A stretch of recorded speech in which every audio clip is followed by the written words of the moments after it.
and it's not acceptable. It's also compounded the threat that illicit and mass accumulation of money pose to the future of our democratic system and its economy. I had promised to reform the economy for the long-term good by fighting major imbalances that has plagued our economy. Ending the subsidy and the preferential exchange rate system were key to this fight. This fight is to define the fate and future of our nation. Much is imbalance. Thus, the fact in our economy immensely profited a tiny elite, the elite of the elite, you might call them. As we move to fight the flaws in the economy, the people who grow rich from them predictably will fight back through every means necessary. But we are ready. Our economy is going through a tough patch, and you are being hurt by it, I know. The cost of fuel has gone up. Food and other prices have followed it. Households and businesses struggling. Things seem anxious and uncertain. I understand the hardship you face. I wish there were other ways, but there's not. If there were, I would have taken that route, as I came here to help, not to hurt the people and the nation that I love so dearly. What I can offer and immediate is to reduce the burden of current economic situation, which has imposed on all of us, most especially on businesses, the working class, and most vulnerable among us. Already, the federal government is working closely with states and local governments to implement interventions that will cushion the pains of our people across socio-economic brackets. Earlier this month, I signed 4 executive orders in keeping with my electoral promise to address unfriendly fiscal policies and multiple taxes that are stifling the business environment. These executive orders on suspension and deferred commencement of some taxes will provide the necessary buffers and headroom to businesses in manufacturing sector to continue to thrive and expand. To strengthen the manufacturing sector and increase its capacity to expand and create good paying jobs, we are going to spend 75 billion between July 2023 and March 2024. Our objective is to fund minimum of 75 enterprises with great potential to kickstart a sustainable economic growth, accelerated structural transformation, and improved productivity. Each of these 75 manufacturing enterprises will be able to access 1 billion credit at maximum of 9% per annum, with maximum of 60 months repayment for long-term loans and 12 months for working capital. Our administration recognizes the importance of micro, small, and medium-sized enterprises and the informal sector as the drivers of growth. We are going to energize this important sector with 125 billion. Out of this sum, we will spend 50 billion on additional grant to 1 million nano businesses between now and March 24. Our target is to give a minimum of 50,000 each to 1,300 nano businesses owners in each of the 774 local governments across the country. Ultimately, this program will further drive financial inclusion by onboarding beneficiaries into the formal banking system. In like manner, we will fund 100,000 MSMEs and startups with 75 billion.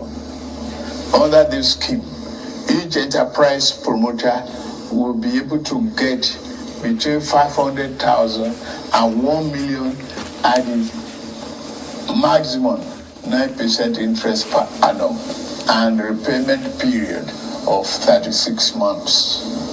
To further ensure that food prices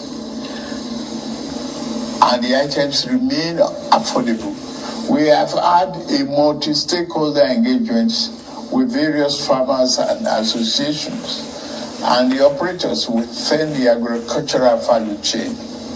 In short and in immediate terms, we will ensure stable food are available and affordable. To this end, I have ordered release of 200,000 metric tons of grains from strategic reserves to households across the 36 states and FCT to moderate prices. We are also providing 225,000 metric tons of fertilizer, seeding, and other inputs to farmers who are committed to our food security agenda.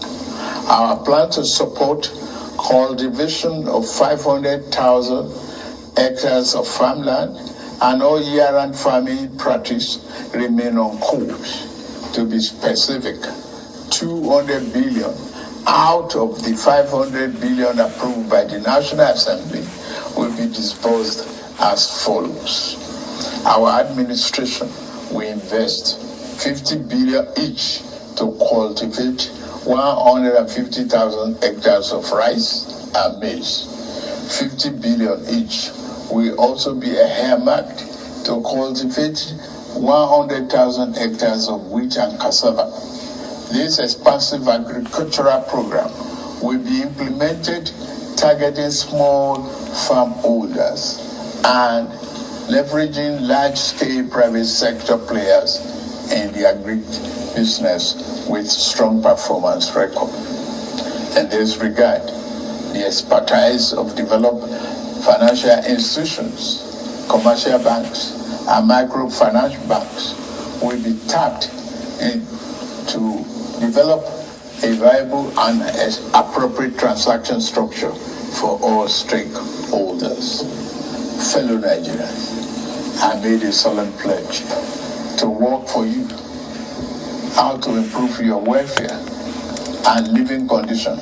It's of paramount importance to me, and it is the only thing that keeps me up day and night. It is in the light of this that I approved infrastructure support for the states. This new infrastructure fund will enable states to intervene, to invest and reinvest in critical areas and bring relief to many of the pain points, as well as revamp our decaying healthcare and educational infrastructure. The fund will also bring improvement to rural access routes to ease the evacuation of farm produce to markets. With the fund, our state will become more competitive and on a stronger financial footing to deliver economic prosperity to Nigerians. Part of our program is to roll out buses across state and local government for mass transit at a much more affordable rate. We have made provision to invest 100 billion between now and March 2024 to acquire minimum of 3,000 units of 20-seater CNG fuel buses. These buses will be shared to major transportation companies in the state using the intensity of travel per capita. Participating transport companies will be able to access credit under the facility at a maximum per annum 9% interest rate with 60 months repayment period. And then, in the same vein, we are also working in a collaboration with the labor unions to introduce a new national minimum wage for workers. I want to tell you, our workers, that this, your salary review is coming. Once we agree on the minimum wage and general upward review, we will make budget provision for it for immediate implementation. I want to use this opportunity to salute many private employers in the organized private sector who have already implemented general salary review for employees. Fellow Nigerians, this period may be hard on us, and there is no doubt that it's tough on us. But I urge you all to look beyond the present temporary pains and aim at the larger picture. All our good and helpful plans are in the works. More importantly, I know that they will work. Sadly, there was an unavoidable lag between subsidy removal and these plans coming fully online. However, we are swiftly closing the time gap. I plead with you, please have faith in our ability to deliver and in our concern for your well-being. We will get out of this turbulence, and due to the measures we have taken, Nigeria will be better equipped and able to take advantage of the future that awaits her. And in a little over 2 months, we have saved over 1 trillion naira that would have been squandered on the unproductive fuel subsidy, which only benefited smugglers and fraudsters. That money will now be used more directly and more beneficially for you and your families. For example, we shall fulfill our promise to make education more affordable to all and provide loans to higher education students who may need them.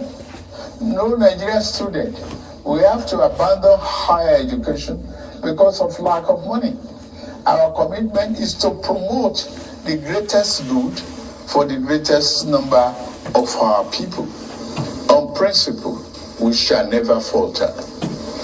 We are also monitoring the effect of exchange rate and inflation on gasoline prices. If and when necessary, we will intervene. I assure you, my fellow countrymen and women, that we are exiting the darkness to enter a new and glorious dawn. Now, I must get back to work in order to make this vision come true. Thank you all for listening, and may God bless Federal Republic of Nigeria.